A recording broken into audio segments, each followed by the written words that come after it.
Welcome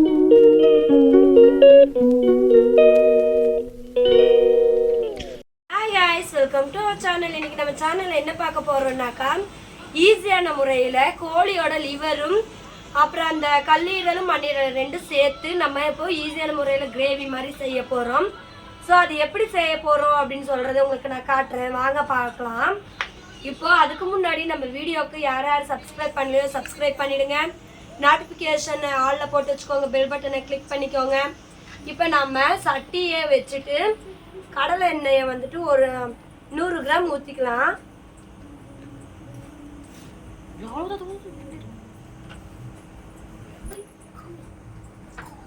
இப்போ எண்ணெய் நல்லா காஞ்சதுமே பெரிய வெங்காயம் ஒரு வெங்காயத்தை நீளமாக வெட்டி வச்சிருக்கேன். ஸோ அந்த வெங்காயத்தை கூட கருவேப்பிலையும் கொஞ்சம் சேர்த்துருக்குறேன். இப்போ போட்டுக்கலாம் அது ரெண்டுமே.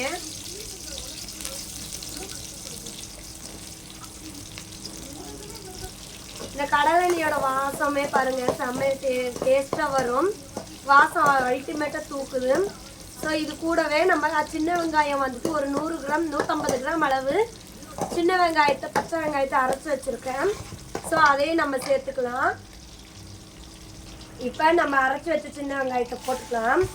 சின்ன வெங்காயம் எதுக்காக நான் போடுறேன்னாக்கா, அது நமக்கு வந்துட்டு டேஸ்ட் கொடுக்கும், காரத்தை கம்மி பண்ணும், சத்தும் கூட. சின்ன வெங்காயம் எதுக்காக சேர்க்குறேன்னாக்கா, நம்ம வந்துட்டு செய்கிறது வந்துட்டு சிக்கனோட பொருளுங்களை செய்கிறோம். ஸோ சிக்கன் வந்துட்டு சூடு, அதனால் நம்ம சிக்கனுக்கு சின்ன வெங்காயம் போட்டால் கொஞ்சம் குளிர்ச்சியாக இருக்கும், அதனால தான் சேர்க்குறோம். ஸோ வெங்காயம் வதங்கட்டும். கொஞ்சம் லைட்டாக வதங்கினதுக்கப்புறம் இஞ்சி பூண்டு பேஸ்ட் வந்துட்டு 2 ஸ்பூன் போட்டுக்கோங்க போதும். இஞ்சி பூண்டு அதிகமாக போட்டாக்க கசப்பு தன்மை வந்துடும். ஸோ இது நல்லா வதங்கட்டும். வதங்கினதுக்கப்புறம் கொஞ்சம் லைட்டாக மஞ்சத்தூள், ஒரு டீஸ்பூன் அளவு மஞ்சத்தூள் தூவிக்கலாம். மஞ்சத்தூள் எதுக்காக சேர்க்குறோம்னாக்கா, மஞ்சத்தூள் வந்துட்டு ஆன்டிபயோட்டிக் இருக்கக்கூடிய ஒரு சத்து. ஸோ அது போடணும். அது போட்டாக்கா அது கிருமியெல்லாம் இருந்ததுனாக்கா அதை அழிச்சிடும். ஸோ இந்த அளவுக்கு வதங்கிடுச்சு. இப்போ நம்ம அடுத்து ஸ்லோ பண்ணிட்டு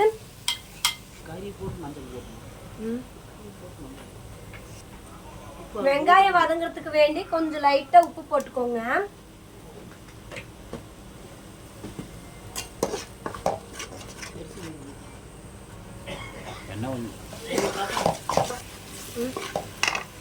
இப்போ வந்துட்டு 2 சின்ன தக்காளியை வந்துட்டு நான் வெட்டி வச்சிருக்கிறேன்.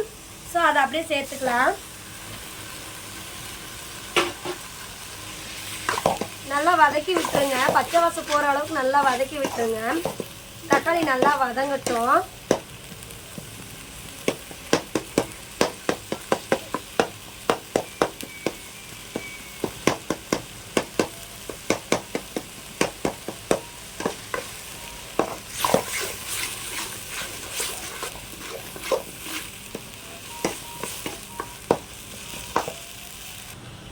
இப்போ நம்ம கழுவி வச்சு ஈரலை முதல்ல சேர்த்துக்கலாம். எதுக்காக ஈரல் முதல்ல சேர்க்குறேன்னாக்கா, ஏற்கனவே கல்லீரலை வந்துட்டு நான் குக்கரில் வந்துட்டு 3 விசில் விட்டுட்டேன். எதுக்காகன்னா, அந்த கல்லீரல் வந்துட்டு சீக்கிரமாக வேகாததுனால, குழந்தைங்களுக்கு நம்ம கொடுக்கறதுனால நான் வந்துட்டு அதை ஏற்கனவே 3 விசில் விட்டுட்டு தான் இதில் சேர்க்க போகிறேன். நல்லா பரட்டிக்கோங்க. குத்துனா எல்லா குழக்குலன்னு ஆயிடும், குத்தாதீங்க. இந்த மேலாப்புல இப்படி பரட்டி விடுங்க.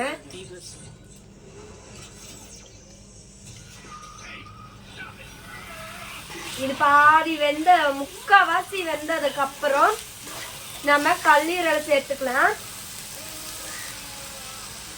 இப்ப இது கூட கொஞ்சம் லைட்டா உப்பு போட்டுக்கலாம்.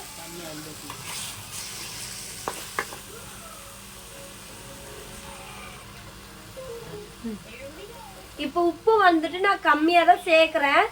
ஏன்னாக்கா கல்லீரலில் ஏற்கனவே நான் உப்பு போட்டு வேக வச்சதால, ஸோ அது வேக வச்ச தண்ணி தான் இதுக்குள்ளே ஊற்ற போகிறேன். அதனால் உப்பு பார்த்துட்டு தான் நம்ம போட்டுக்கணும். இப்போ அளவாக தான் சேர்த்துருக்குறேன்.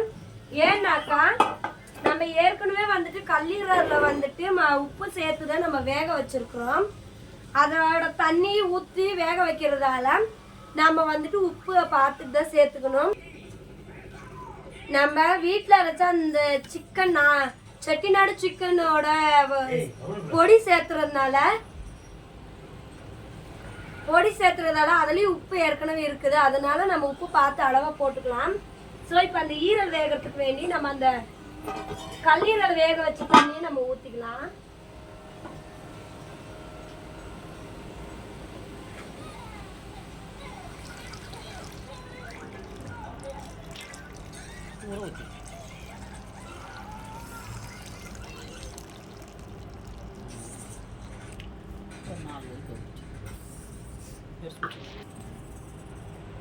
இந்த தண்ணியே வேக வச்ச தண்ணியே எதுக்காக தெரியுங்களா சேர்த்தேன்? டேஸ்டா இருக்கும், சத்தும் கூட. ஸோ அதில் இருக்கிற சத்து பூரா உங்களுக்கு அந்த தண்ணியில் போயிடும். அதனால அந்த தண்ணியை வேஸ்ட் பண்ணாமல் நம்ம ஈரலை வேக வைக்கிறதுக்கு வேண்டி நம்ம அந்த தண்ணி சேர்த்துட்டோம்.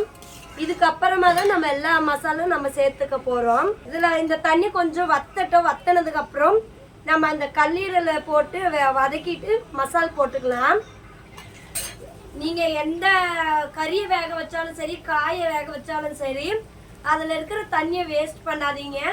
ஏன்னா அந்த காயில் இருக்கிறதோ கறியில் இருக்கிறதோ சத்து பூராவுமே அந்த தண்ணியில் வந்துடும்.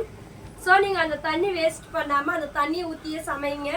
இல்லை அப்படி சமைக்க மாட்டீங்கன்னாக்கா கொஞ்சம் பெப்பர் தூள், உப்பு இதெல்லாம் சேர்த்து நீங்கள் சூப்பாட்டோ குழந்தைங்களுக்கும் வச்சு கொடுக்கலாம், நீங்களும் குடிக்கலாம். சத்து ஃபுல்லாக நிறைஞ்சிருக்கும். ஹீமோகுளோபின் பண்ண இங்கே பாருங்க, நான் இந்த அளவுக்கு வேக வச்சு எடுத்துருக்குறேன். ஸோ இதை அப்படியே சேர்த்துக்கலாம்.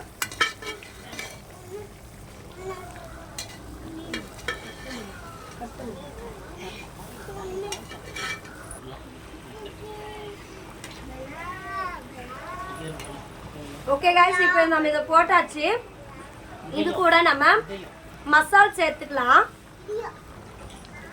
இப்போ கலர் கொடுக்கறதுக்காக நான் காஷ்மீரி பவுடர் போடுறேன்.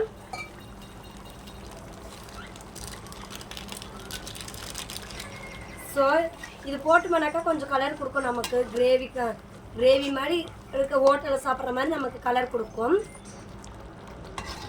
அதுக்காக நீங்கள் கலர் பொடியெல்லாம் கேசரி பவுடரெல்லாம் நீங்கள் சேர்த்தாதீங்க. ஏன்னா ரொம்ப உடம்புக்கு கெடுதல். இது கூட மஞ்சள் வந்துட்டு 1/4 டீஸ்பூன் போட்டுக்கோங்க. கறி மசாலா வந்துட்டு 2 ஸ்பூன் போட்டுக்கோங்க.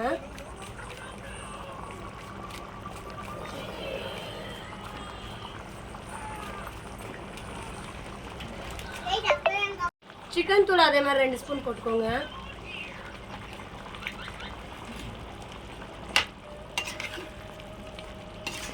போட்டு பரட்டி விட்டுருங்க.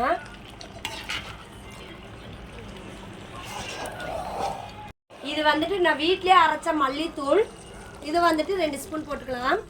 நல்லா டேஸ்ட் கொடுக்கும், மணமாக இருக்கும்.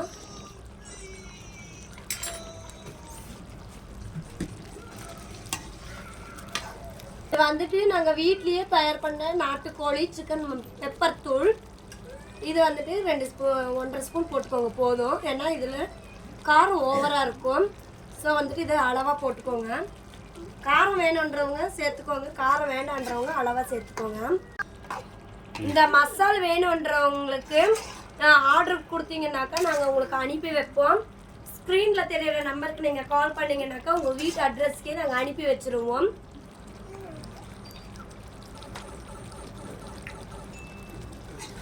இந்த மசாலா வந்துட்டு நீங்கள் ஆர்டர் பண்ணிங்கனாக்கா உங்களுக்கு ஸ்க்ரீனில் தெரியிற நம்பருக்கு ஆர்டர் பண்ணுங்கள். அது கூட நாங்கள் மல்லித்தூளும் சேல் பண்ணிகிட்ருக்குறோம். ஸோ வீட்டு முறைப்படி மல்லித்தூளை அரைச்சி நாங்கள் உங்களுக்கு சேல் பண்ணுறோம். மல்லித்தூள் வேணும்னாக்கா இந்த ஸ்க்ரீனில் தெரியிற நம்பருக்கு கால் பண்ணுங்கள், உங்கள் வீட்டு அட்ரஸ்க்கே நாங்கள் கொடுத்துருவோம். ஸோ இதுக்கு கொஞ்சமாக நம்ம அப்போயே சின்ன வெங்காயம் அரைச்சி வச்ச அந்த தண்ணி இருக்குது இல்லைங்களா, அது 1/2 கப் தண்ணி சேர்த்துக்கோங்க. சேர்த்து நல்லா கொதிக்க விட்டுருங்க. அது கூட இன்னும் 1 டம்ளர் அளவுக்கு தண்ணி ஊற்றிக்கோங்க.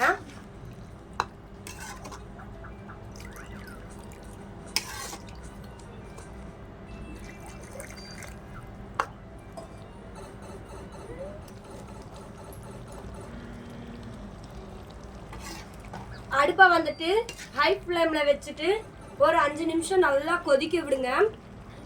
கொதிச்சதுக்கப்புறம் நம்ம சாப்பிட்டு பார்க்கலாம் எப்படி இருக்குன்னு சொல்லிட்டு. இது வந்துட்டு சப்பாத்தி, இட்லி, தோசை, பூரி, அப்புறம் வந்துட்டு பரோட்டா, சாதம் இதுக்கெல்லாம் சூப்பராக இருக்கும். ஸோ இன்றைக்கி நான் சாதத்துக்கு தான் வச்சு சாப்பிட போகிறோம். செம்ம டேஸ்ட்டாக இருக்க போகுது.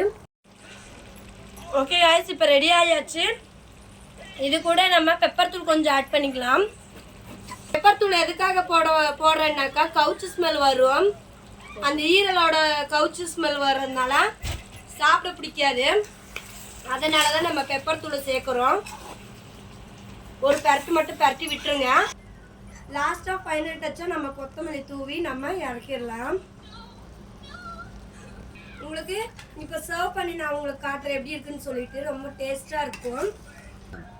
இதே மாதிரி உங்கள் வீட்டில் பண்ணி பார்த்துட்டு எனக்கு கமெண்ட்டில் சொல்லுங்கள் எப்படி இருந்ததுன்னு சொல்லிட்டு. ஸோ இவ்வளோதான். இதை நம்ம வந்துட்டு தயிர் சாதம் வச்சுட்டு இது தொட்டு சாப்பிட்டுக்கலாம். எல்லாத்துக்குமே இது சூட் ஆகும். ஸோ இப்போ நான் இன்னைக்கு அப்படியே சாப்பிட போகிறேன். பாருங்கள் எப்படி இருக்குன்னு. ஓகே கைஸ், இவ்வளோதான். பாருங்கள், இது ரெடி ஆயாச்சு. இதே மாதிரி உங்கள் வீட்டில் செஞ்சு பார்த்துட்டு எனக்கு கமெண்ட்டில் சொல்லுங்கள் எப்படி இருந்ததுன்னு சொல்லிட்டு. இந்த வீடியோ பிடிச்சிருந்தா லைக் பண்ணுங்கள், ஷேர் பண்ணுங்கள், கமெண்ட் பண்ணுங்கள். மறக்காமல் சப்ஸ்கிரைப் பண்ணிவிடுங்க. பெல் பட்டனை ஆலில் போட்டு வச்சுக்கோங்க. அப்போ தான் நான் போடுற வீடியோஸ் எல்லாம் உங்களுக்கு நோட்டிஃபிகேஷனாக வரும். ஓகே, இன்னொரு வீடியோவில் நம்ம சந்திக்கலாம். பாய்.